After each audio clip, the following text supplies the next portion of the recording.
மக்களே, இன்னைக்கு கொல்லிமலையில டே 2. இன்னைக்கு நம்ம எங்க வந்திருக்கோம்னா ஒரு லைட் ஹவுஸ் வியூ பாயிண்ட் தான் நம்ம வந்திருக்கோம். ஸோ வாங்க மேலே போகலாம்.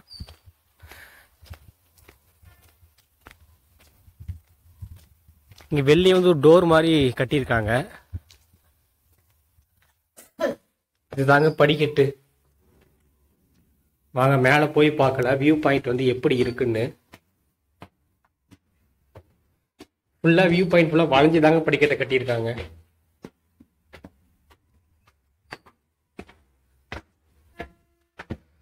நல்லா இருக்கு மக்களே. ஆக்சுவலா இங்க ஒரு டோர் இருக்கு. எப்படி நம்ம வெளில போய் பார்க்கலாம் வியூ எப்படி இருக்குன்னு சொல்லிட்டு. மக்களே, இந்த வியூ பாயிண்ட் உங்களுக்கு எப்படி இருக்கு?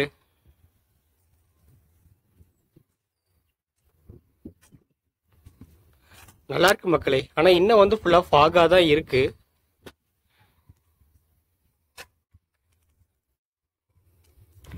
ஆக்சுவலா மேலே ஒன்று இருக்கு. மேலேயும் நம்ம போய் பார்ப்போம் வியூ பாயிண்ட் எப்படி இருக்குன்னு.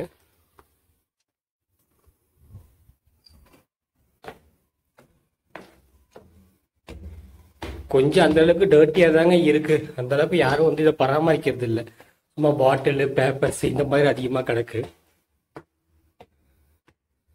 கவர்மெண்ட் இதெல்லாம் எடுத்து கொஞ்சம் நல்லா பண்ணாங்கன்னா இன்னும் அதிகமா இங்க மக்கள் பாக்குறதுக்கு வருவாங்க. மக்களே, இப்ப நம்ம டாப்ல இருக்கோம். பாருங்க எப்படி இருக்குன்னு. சும்மா வேற லெவலுங்க. சூப்பரா இருக்கு பாருங்க. ஃபுல்லா ஹில்ஸ். எப்படி மலை சான்ஸே கிடையாதுங்க. உங்களுக்கு இந்த ஃபாக் எல்லாம் தெரியுதா எப்படி இருக்குன்னு? நைஸ்ங்க. ஸோ இந்த இடம் எங்க இருக்கு அப்படின்னு பாத்தீங்கன்னா அரப்பளீஸ்வரர் கோயில் 1.5 கிலோமீட்டர் முன்னாடி தாங்க இந்த வியூ பாயிண்ட் இருக்கு. ஸோ இந்த இடத்துக்கு வந்தீங்கன்னா மறக்காம இந்த வியூ பாயிண்ட் பாருங்க. நல்லா இருக்குங்க. சான்ஸே கிடையாதுங்க. ரோடு எப்படி போகுது பாருங்க. சும்மா பாம்பு மாதிரி வளைஞ்சு வளைஞ்சு போயிட்டு இருக்கு. நம்ம இந்த வழியா தான் வந்தோம்.